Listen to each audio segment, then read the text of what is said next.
स्वागत करते हैं आपका in this report and analysis में। चलिए दोस्तों, आज हम external affairs minister S Jaishankar की कुछ इंपॉर्टेंट बातों पर चर्चा करते हैं जो उन्होंने इंडियन चैम्बर ऑफ कॉमर्स के एक इवेंट पर कही।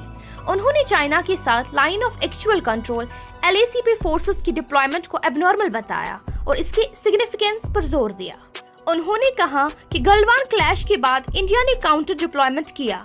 आपको याद होगा कि राजीव गांधी ने 1988 में चाइना विजिट करके दोनों देशों के बीच नॉर्मल रिलेशंस को एस्टैब्लिश किया था, लेकिन 2020 में कोविड लॉकडाउन के दौरान चाइना ने बहुत सारी फोर्सेस बॉर्डर पर भेज दी, जो मल्टीपल एग्रीमेंट्स को वायलेशन था।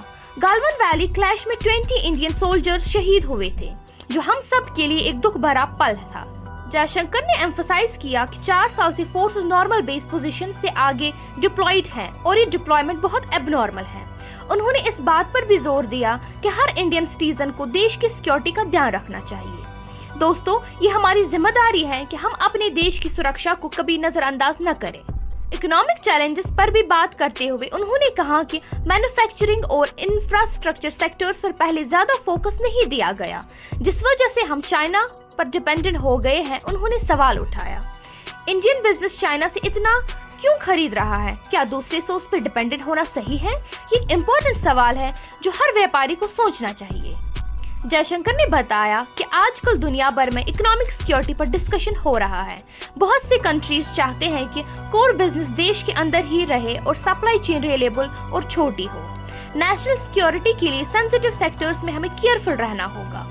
ये एक सोचने वाली बात है दोस्तों, क्योंकि देश की सुरक्षा सिर्फ बॉर्डर्स तक सीमित नहीं है, बल्कि हमारी इकोनॉमिक का भी एक बड़ा हिस्सा है। रशिया के साथ रिलेशंस पर जयशंकर ने कहा कि इंडिया के रशिया के साथ पॉजिटिव रिलेशंस रहे हैं और नेचुरल रिसोर्सेज जैसे ऑयल, कोल और मेटल्स वहां से मिलते हैं। ये रिसोर्सेज हमारे लिए बहुत जरूरी हैं और हमारी इकोनॉमिक ग्रोथ में मददगार है। पिछले 10 सालों में इंडिया ने जो अचीव किया है वो कमेंडेबल है और GDP कुछ ही सालों में 5 ट्रिलियन तक पहुंचने वाली है।